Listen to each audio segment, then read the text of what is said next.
The first time she pressed her gloved hands against my shoulders and said she needed to search my body, I thought my life was over. Blue and red lights painted the rain-soaked street in trembling colors, turning ordinary asphalt into a battlefield of fear and misunderstanding. My heart was pounding so loudly I could barely hear the distant sirens anymore. I had never been in trouble with the law before. I was just a tired mechanic walking home from a double shift, still wearing grease-stained jeans and carrying a backpack full of tools. But in that moment, under the sharp glow of police headlights, I looked like every stereotype they were trained to suspect.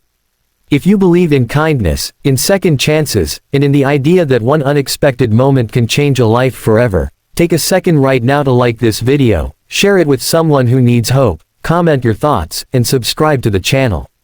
Stories like this remind us that compassion can grow in the most unlikely places. Her name, I would later learn, was Officer Aisha Rahman. At that moment, she was simply authority in a Navy uniform, her hair pulled back tightly, her expression serious but not cruel. There was no anger in her eyes, only duty. Still, when she asked me to place my hands against the patrol car and informed me she needed to search me, humiliation flooded through me like cold water. I had grown up on the wrong side of the city, in a neighborhood where police sirens were as common as the evening call to prayer. My father had been wrongfully accused once when I was a teenager. He lost his job because of it. The charges were dropped, but the damage had already been done. Ever since then, authority made my chest tighten. So when she stood behind me, conducting a standard search, all I could feel was that same old fear creeping back. It happened quickly. My nerves, my frustration, and my natural tendency to deflect pain with humor collided in one reckless moment. I turned my head slightly and, trying to lighten the tension, made a half-joking remark suggesting that if she was going to be this close to me, maybe she should consider going out with me instead. The words sounded braver in my head than they did in the cold night air. For a second, silence stretched between us. The other officers nearby looked over. I felt my face burn. I had just flirted with a police officer during a search. What kind of idiot does that? But beneath the embarrassment, there was something else, a strange spark, as if I had stepped outside the script of fear that had controlled me my entire life. She did not laugh. She did not get angry either. She simply finished her search, professional and calm, then stepped in front of me and studied my face carefully. In her eyes, I saw curiosity. Not judgment, not amusement. Just curiosity. The misunderstanding that led to the stop was cleared up within minutes. There had been a report of someone matching my description acting suspiciously near a closed electronics store. My backpack, filled with heavy tools, had made me look worse than I was. Once they verified my ID and confirmed my employment, the tension eased. Before I walked away, she said something that surprised me. She told me that humor in tense situations was either a sign of guilt or a sign of resilience. She did not think I looked guilty. That night, I lay awake replaying everything. I thought about how quickly fear had turned into something else. I thought about the way she carried herself, strong but not arrogant, firm but not cruel. And I wondered why, of all moments, I had chosen to flirt when I could have stayed silent. Days passed. I tried to forget about it.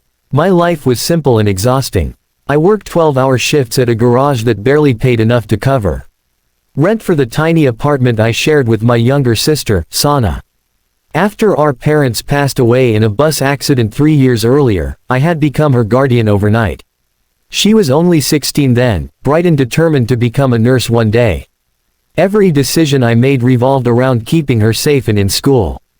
Romance was a luxury I could not afford. Embarrassing encounters with police officers were even less practical. A week later, I saw her again. I was volunteering at a community food drive organized near our mosque. It was something my mother used to insist we do every month, no matter how little we had. I continued the tradition in her memory. As I carried boxes of canned goods toward a folding table, I noticed a familiar uniform helping elderly residents fill out paperwork for assistance programs. Officer Aisha was there, sleeves rolled slightly up, kneeling beside an old man in a wheelchair, speaking to him with patient respect. She did not look like someone hungry for power. She looked like someone who understood service. When her eyes met mine, recognition flickered across her face. This time, there were no sirens. No tension. Just daylight and the smell of rice and lentils cooking nearby. We spoke briefly. She explained that she volunteered there twice a month, trying to build trust in neighborhoods where uniforms were often feared. I admitted that I had judged her too quickly that night. She admitted that she had judged me too. It did not turn into anything dramatic that day. No instant love story. Just two people acknowledging that first impressions can be wrong. Over the next few months, our paths crossed more often. Sometimes at community events. Once when she came to the garage because her patrol car had engine trouble. I worked on it myself, hands steady despite the teasing from my coworkers. She stayed longer than necessary, asking about Sana, about my father, about how I had learned mechanics from my uncle. Slowly, the fear I had carried since childhood began to soften. But life does not change without resistance. Rumors started in my neighborhood. Some people said I was trying to get close to a police officer for protection. Others said she must have some hidden motive. On her side, whispers circulated at the station about her being too friendly with someone from a high-crime area. It amazed me how quickly suspicion can grow when two worlds try to meet. The real test came one evening when Sana did not come home on time. It was raining again, just like the night we met. Her phone went straight to voicemail. Panic crawled up my spine.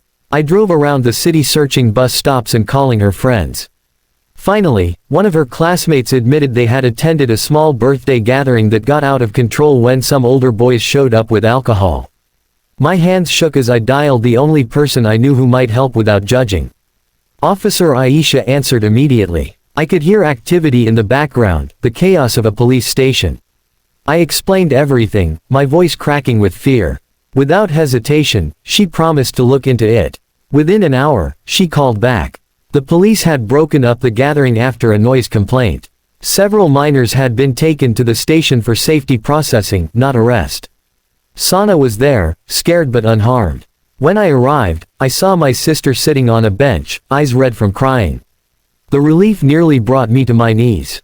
Aisha stood nearby, not as a savior, but as a steady presence. That night, as Sana clung to me and apologized, I realized something profound. The uniform I had feared for years had just protected the only family I had left. Afterward, Aisha and I sat outside the station for a long time.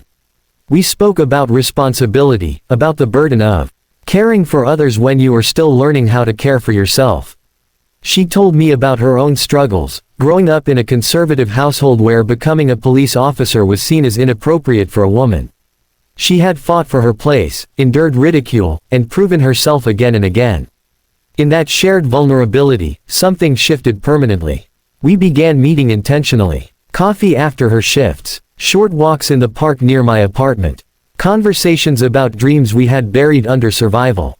I confessed that I once wanted to study engineering but dropped out to support Sana. She admitted she sometimes felt lonely in a profession that demanded strength at all times. The biggest challenge was not external rumors. It was our own insecurities. I worried I was not good enough for her, that my grease-stained hands and small paycheck could never match her discipline and ambition. She worried that dating someone from my background might complicate her career. One evening, I finally told her about the resentment I had carried since my father's wrongful accusation. I told her how I had projected that pain onto every officer I saw.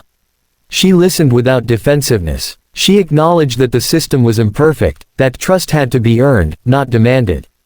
That conversation felt like crossing a bridge neither of us knew how to build before.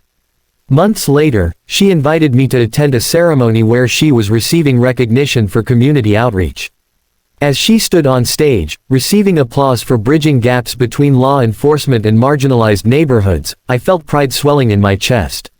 Not because she was with me, but because she was exactly who she had always been, committed to service, determined to create understanding. Near the end of this story, I want to pause and ask you something from the heart. If this journey of fear turning into trust, of suspicion turning into love, has moved you even a little, please engage with this video. Like it, share it, and tell us your thoughts. Your support keeps stories of hope alive. And before you hear how everything finally came together, please comment below with one word that represents what this story means to you. Maybe trust, courage, healing, or love. The true turning point came not in a dramatic rescue or grand confession, but in a quiet hospital hallway. Sana had fainted at school due to exhaustion from overstudying.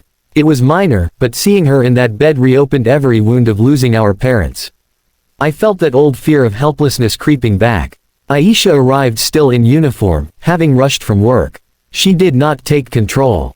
She did not issue commands. She simply stood beside me and took my trembling hand. In that sterile hallway, surrounded by beeping machines and antiseptic smells, I understood something clearly. Strength is not about never needing help. It is about allowing someone to stand with you when you do. Years have passed since that rainy night when a female police officer told me she needed to search my body, and I responded with a reckless attempt at humor. What began as fear turned into friendship. Friendship turned into partnership. Partnership turned into a life built on mutual respect. Sana is now in nursing school, chasing the dream our mother once imagined for her. I went back to evening classes and am slowly completing my engineering degree. And Officer Aisha Rahman is no longer just a uniform in flashing lights. She is my wife, my equal, and the person who taught me that the world is not divided into enemies and allies as easily as we think. Sometimes love does not begin with flowers or perfect timing. Sometimes it begins with misunderstanding, tension, and a moment of foolish bravery. But when two people choose to see beyond fear, when they allow empathy to replace assumption, even a routine search on a dark street can become the first chapter of something extraordinary. If there is one thing I have learned, it is this. Never let your past define how you see every new face. And never underestimate how a single courageous moment, even an awkward one, can open the door to a future you never imagined. Thank you for staying until the end of this story. May it remind you that kindness is powerful, second chances are real, and sometimes the person who challenges your fear is the one who will change your life forever.